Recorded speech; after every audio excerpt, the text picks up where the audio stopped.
안녕하십니까. 반갑습니다. 순천리빙TV 이성수 조정석입니다.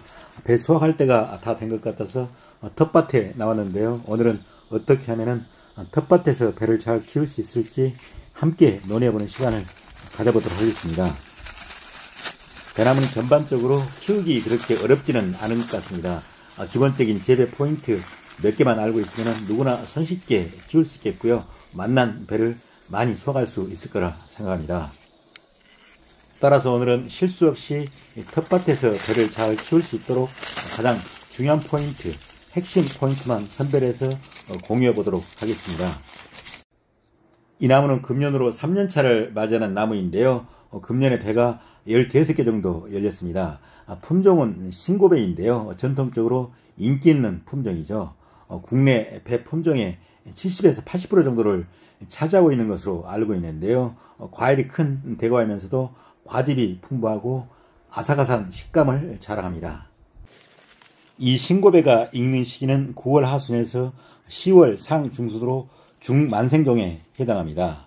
당도는 11브릭스 정도이고 과중은 550g 이상으로 대과종에 속합니다. 방금 따온 우리 집 배 중량을 재봤더니 750g이 나오네요.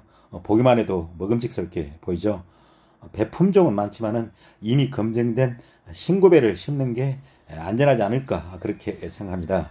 신고배는 미국과 캐나다, 유럽 등지에서도 인기가 많아서 수출 주력 상품이기도 합니다. 그럼 지금부터는 배나무를 키우는 데 있어서 가장 주의를 기울여야 할 중요한 사항, 핵심 포인트를 찍어드리도록 하겠습니다. 첫째, 배나무는 여름철에 도장지를 제거하지 말아야 합니다. 일반적으로 복숭아나 자두, 사과나무 등 다른 대부분의 일수들은 여름철에 도장지를 제거해줘야지만이 과일을 크게 키울 수 있고 맛과 풍미가 좋아지지만은 배나무는 예외적으로 그렇지 않습니다. 배나무의 특성 중 하나는 도장지가 많이 튀어나온다는 것인데요. 여름철에 이러한 도장지를 제거해버리면 열매가 잘 크지 않습니다. 처음에는 도장지가 자라 올라가면서 배가 잘 크지 않지만은 도장지가 어느 정도 자라면은 도장지가 만들어낸 양분을 기초로 배가 쑥쑥 커가게 됩니다. 배나무는 1차, 2차, 3차 비대기를 갖습니다. 2차 비대기는 7월 상중순경에 시작하지만은 그때는 꽃눈이 형성되는 시기라 꽃눈과의 양분 경합으로 과일 비대가 크게 이루어지지 않습니다. 배나무의 과일 비대가 본격적으로 이루어진 시기는 3차 비대기입니다. 시기적으로는 8월 10일경이 되겠는데요. 이때는 도장지가 성장을 80% 정도 멈추는 시기가 되겠습니다. 이때부터 과일 비대가 폭발적으로 이루어집니다.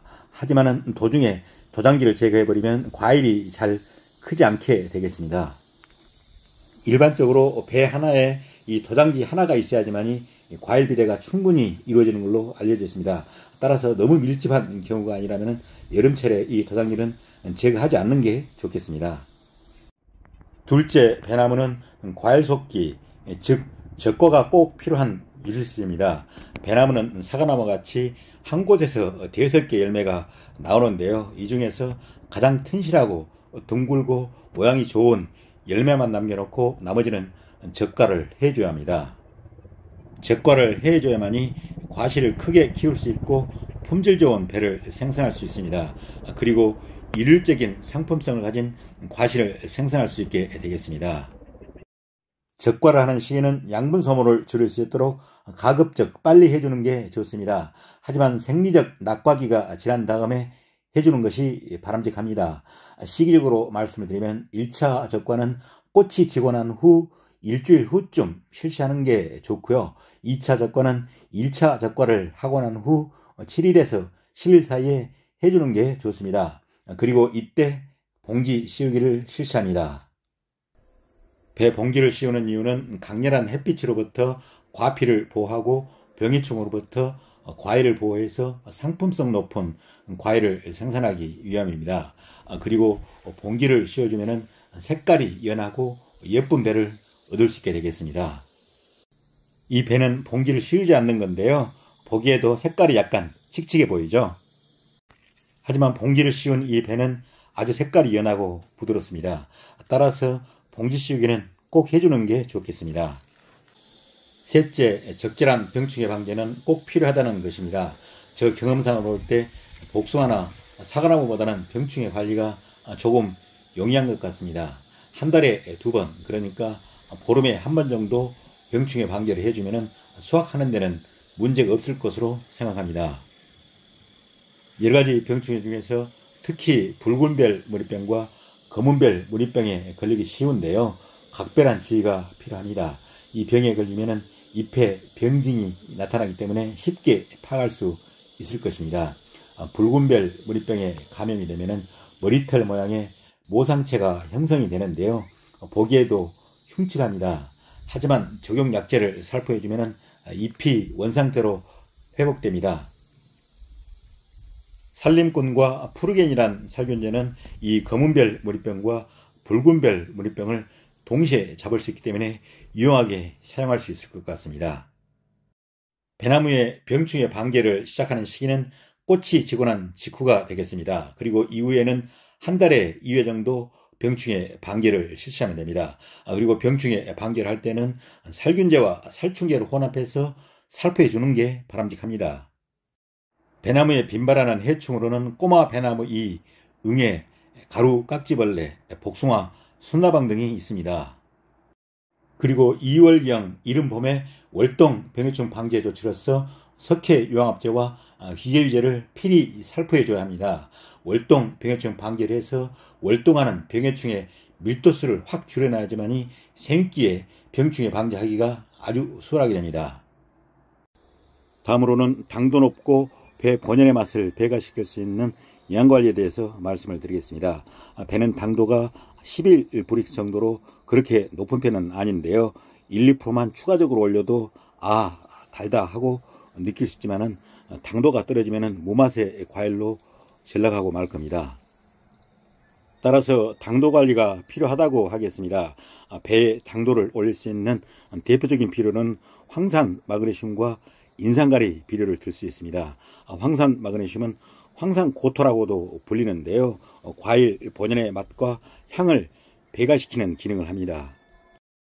마그네슘은 엽록소의 구성 요소로서 광합성을 활발히 하도록 해서 양분 생산을 증가시키게 됩니다.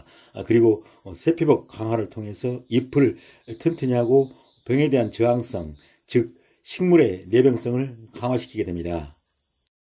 황산 마그네슘은 배나무가 3차 비대기에 돌입한 8월 중순경에 살포해주면 좋겠습니다. 그리고 수확기에 인접해서 배나무에 살포해주면 좋은 비료는 인산가리 비료가 되겠습니다. 인산가리 비료는 말 그대로 질소 성분은 완전히 배제하고 인산과 가리 성분만으로 구성된 비료입니다. 수확기에 인산가리 비료를 살포해주면 나무 줄기로 갈 양분을 최소화하고 그 양분을 열매로 집중시켜서 크고 당도 높은 배를 수확할 수 있게 해줍니다. 이 인산가리 비료는 배 수확 전 20일에서 30일 전 시비해주는 게 좋습니다. 이 인산가리 비료와 앞에서 말한 황산 마그네슘은 대부분 수용성인데요. 물에 희석해서 관주 형태로 주거나 아니면 연면 시비해 주시면 되겠습니다. 참고로 연면 시비를 해주면 시비 효과가 아주 즉각적으로 나타납니다. 관주를 했을 때는 시비 효과가 다소 늦게 나타나지만 연면 시비 시에는 3, 4일 정도만 지나도 50% 정도 효과가 발현되는 것으로 알려져 있습니다. 저는 도프아그로에서 판매하고 있는 인산가리 비료인 퍼티케어 PK와 황산 마그네슘 비료인 MG를 주로 이용하고 있는데요. 효과가 아주 좋은 것 같습니다. 관심 있으신 분을 위해서 제가 댓글란 상단에 도프아그로의 연락처를 남겨놓겠습니다.